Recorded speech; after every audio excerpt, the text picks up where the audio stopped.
boss, ano? So yung guys, sa magandang umaga na naman, panibagong araw, panibagong vlog. So shoutout muna sa ating mga viewers at sa mga subscriber. At una sa lahat, nagpapalasalamat ako kay Papa God sa araw-araw niyang paggabay at pagpatnubay niya sa atin sa ating adventure palagi sa karagatan. So bali mga guys, may papasok kasi na bagyo.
sa loob ng ilog.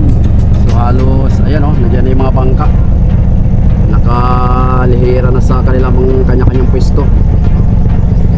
So bali kasunod na rin namin si Johan.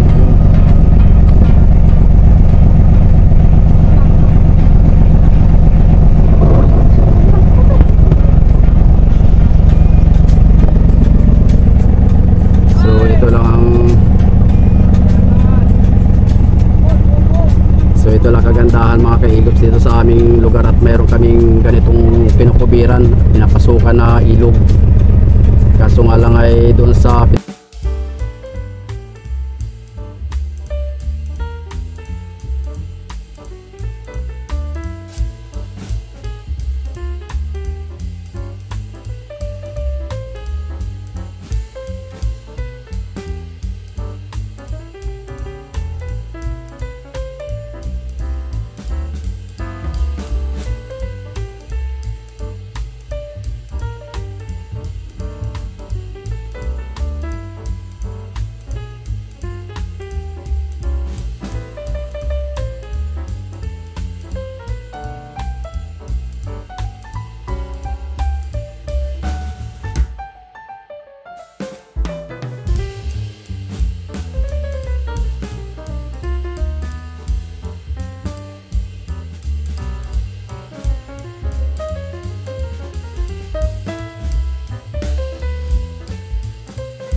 guys, dyan na si Boy Johan.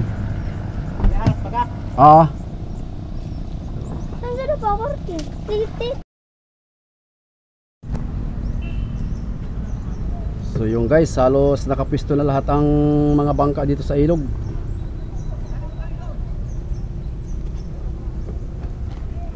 So nandito sa likuran namin yung Boy Carlos. Ayan o.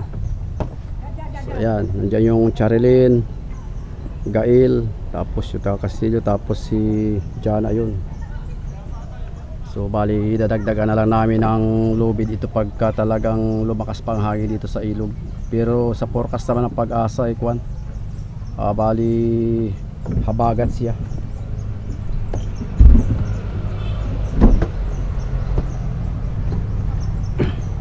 So ayan, bali ito yung tabing kalsada. Yan mga kaigops yan. So ayan, nandiyan lahat. Okay na? Ito ba pupunta pa ba kayo? O, pupunta ko naman ito mamaya. May Kaya baka lumakas ang ulan ay. Oo. Balik na ano. Pupunta ko ito mamaya. So, back out na kayo mga kaigops at mainit.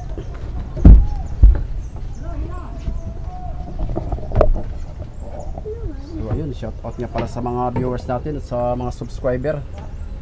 Sa walang sawang sumusuporta at sumusubaybay sa ating mga vlog. So kung bago pala kayo dito sa ating channel at kung napadaan lang, please naman paki-subscribe, paki-like, paki-share na rin at paki-pindot na rin ang notification bell para updated kayo sa mga video nating i-upload. So tayo ipababa na.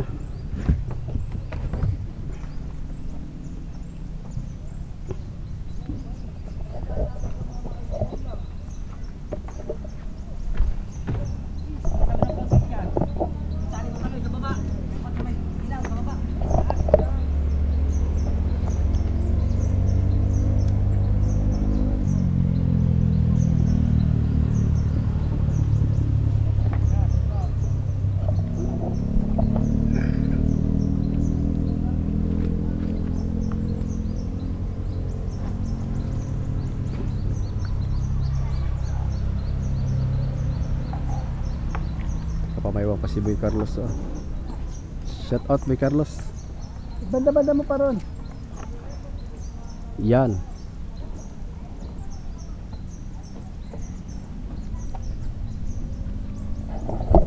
So time check muna tayo mga kaigops. Dalawang sabid lang.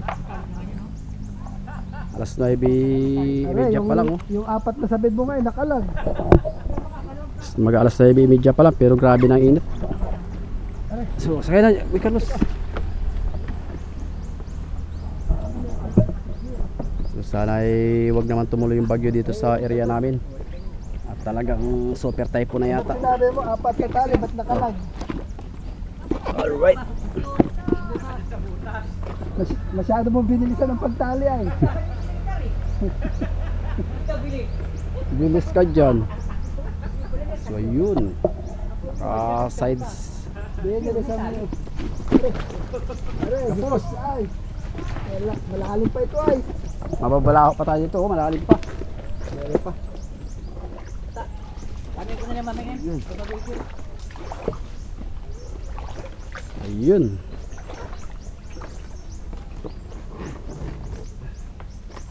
Wala na brad, malit ang tali dyan. Ha? Malit na brad.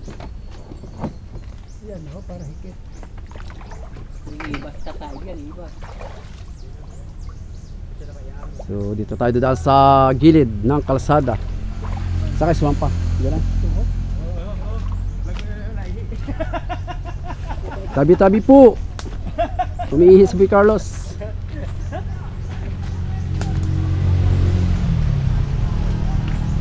So yun, malapit lang ang kalsada dito mga kaigops. Ayan o. Oh, daming basura dito. Yun. Dito tayo sa kalsada.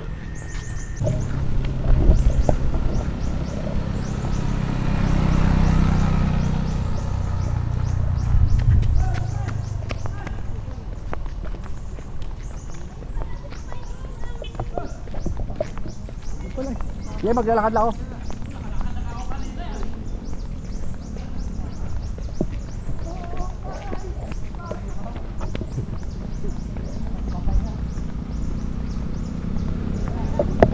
Ayan, yung mga bangka. Oh. Ayan.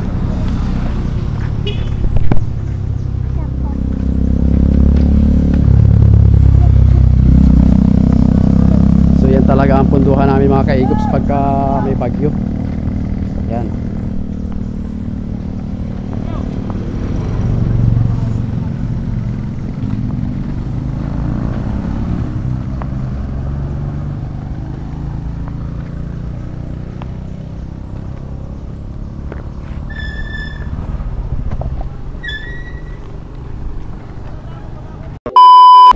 Good morning mga kaigops. Panibagong araw, panibagong umaga. So bali update ko lang kayo sa tayo na ating panahon dito sa Baler. So napapansin niyo yung aming karagatan dito sa Baler. So grabe ang buwan. Grabe ang ano no. Hanggang sa may dulo. At dito yung tulay. Yan. Yung pinapasok bangka namin area papunta doon sa fishport. So pero ngayon grabe ang kanin to, grabe napakalakas. So maglilibot-libot tayo mga kaigops doon sa parting ilog dahil doon yung bangka namin na pinasok namin isang araw. So antabay na kayo mga kaigops.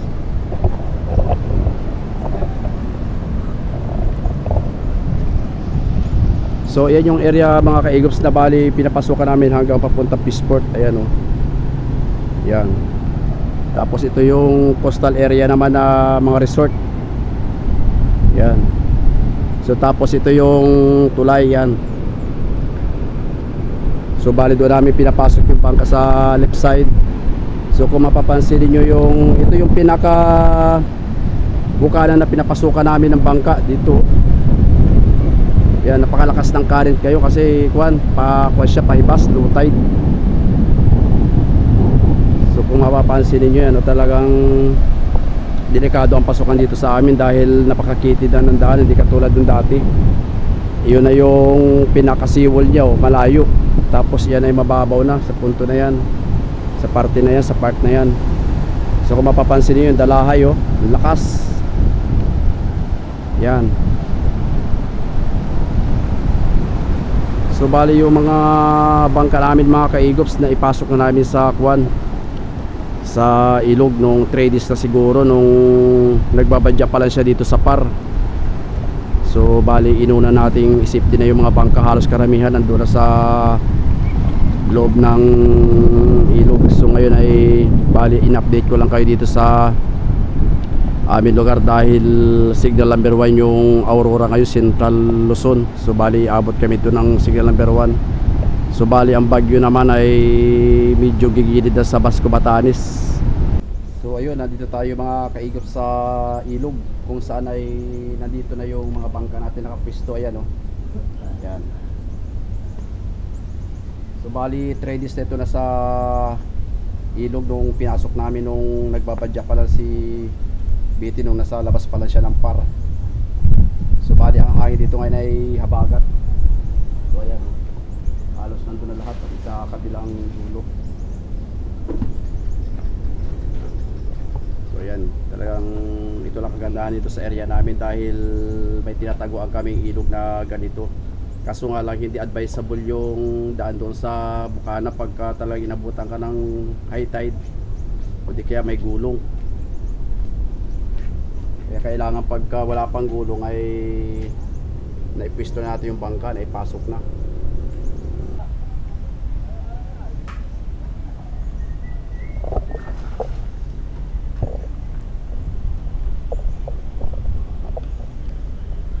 Pare!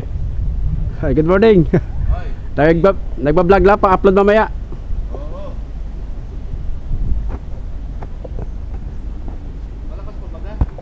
Nasa kwa naman pare, sa dulo naman ng Batanes. Pero ang hangin dito sa windy naman ay mababa na siya, habagat. Bali, kwala siya, mataas lang ang 45. Pero walang ulan ano? Oo, wala. Pero baka siyempre, huli yan. Pagka yung tatalikod ang bagyo, baka huli ang kwan yan. Ay, buntod. Oo.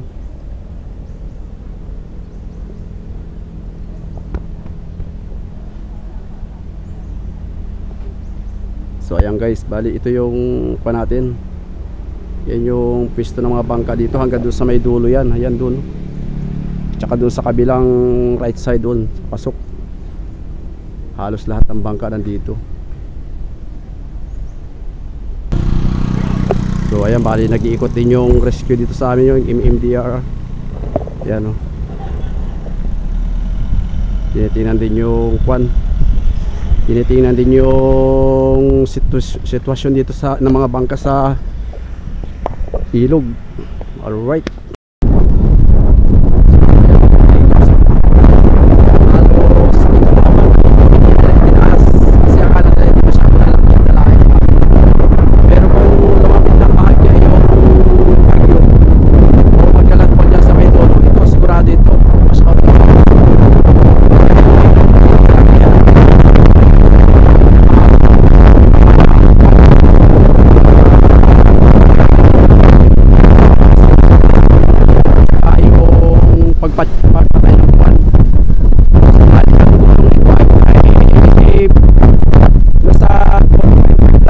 sa tabi.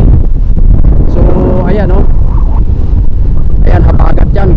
Lakas. Pero hindi pa yung kalakasan na yan. Bukas pa ang habagat. So pagtalikod ng bagyo, saka bibira ng gusto ang habagat. So ayun, ano yung pitchboard. So ayan, hindi talaga nila pinasok. Hindi kami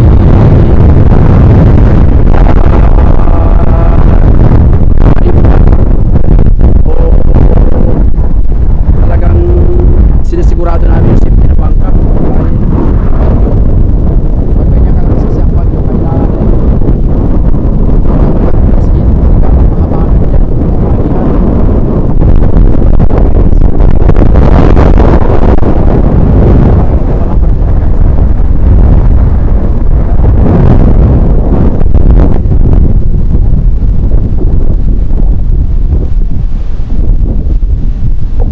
So bali, papalit sa mga kahigos ay low tide pa lang yan.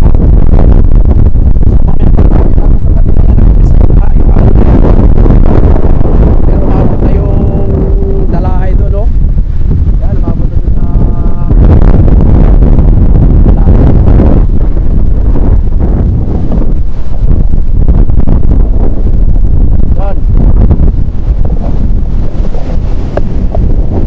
Tapos kita yung mga kaigop siya, no? Gaano kalalaki ang gulong na yan. Low tide pa lang yan. Ayan, no?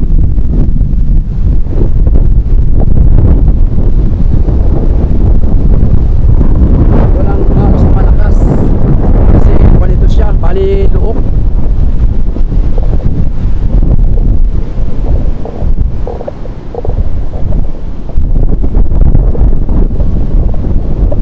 So, katulad dito, ito mahina pa yung alon kagabi, o inaabot na siya. Nagkataon yan, tapos ay pulpon ang kalakihan talaga, napasag na yan. So ayan, tingnan nyo dyan, o yan. So grabe ang alon, no?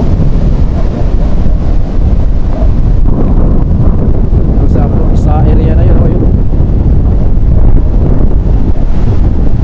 Ito yung barangay Sabali, Sitio Cemento, mga kaigops.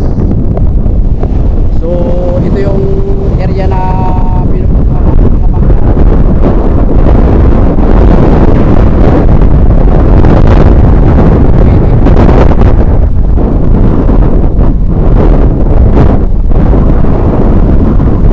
Tara, mag-ikot-ikot pa tayo, mga kaigops.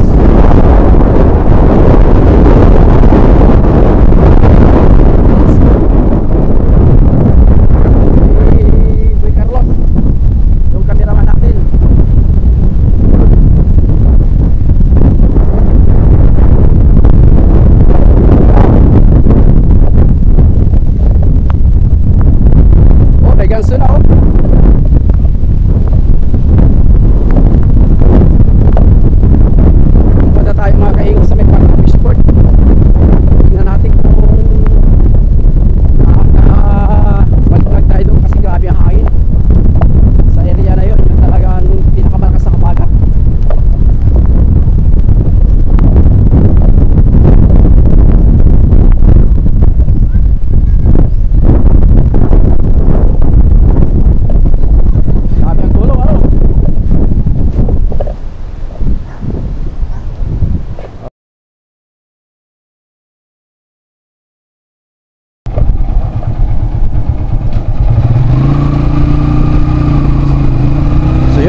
basa yung pinaka-flooring nito.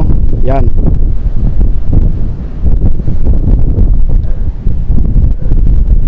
So bali hindi pa high tide yan. So dito kasi sa amin, obserbasyon ko sa tagal din natin na dito talaga pag dumadaan ang bagyo at saka pag ganito mga bubuhanin, talaga pagdating na ganito umaga mahinang habagat. Pagdating ng mga 10 to hanggang alas 2 yan, kalakasan habagat yan. So yan ngayon medyo maganda pa ngayon.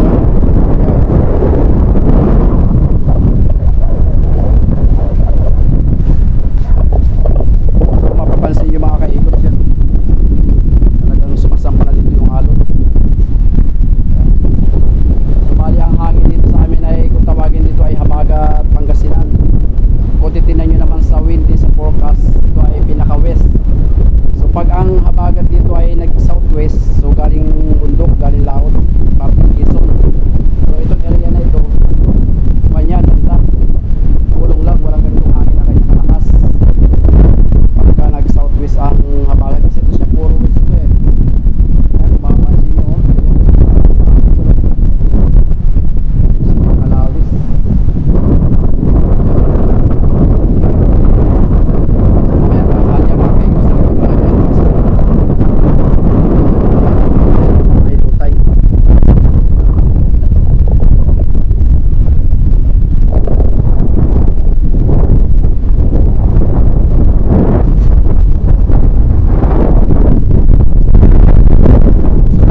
Cameraman natin na iwan si Carlos.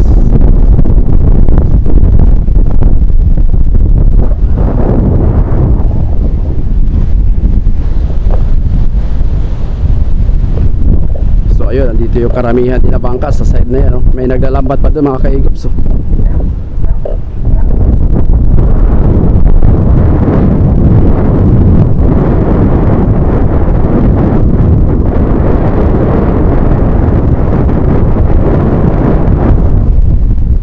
So bali naka-insert dito sa video ito yung noong 3 days pa lang before approaching yung bagyo na papasok sa par.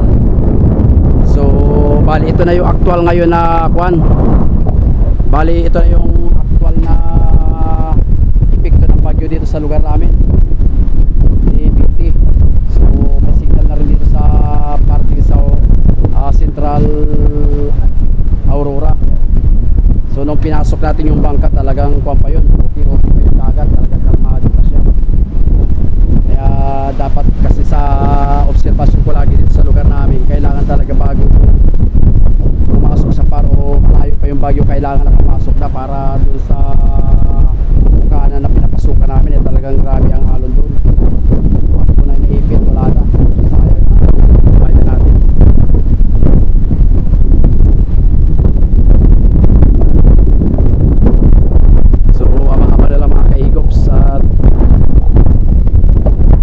Bukas kung hindi magbabago ang panahon dito sa amin. So yun, kung bago pa kayo sa channel natin, napadala ko sa pag-subscribe, like, pag-share na rin, pag-pindot na rin na notification para update kayo sa mga video natin upload sa ating channel. So lubos tayo nagpapasalamat sa mga silent viewers, sa mga OFW, sa mga subscriber natin, at lalo na dun sa mga hindi nag-skip ng ads. Maraming salamat sa inyong pagsuporta, pagsubaybay. Yun, hindi naman kayo mabali sa ating channel. Shoutout sa inyo. Dalangin ko na sana like na sa mabuti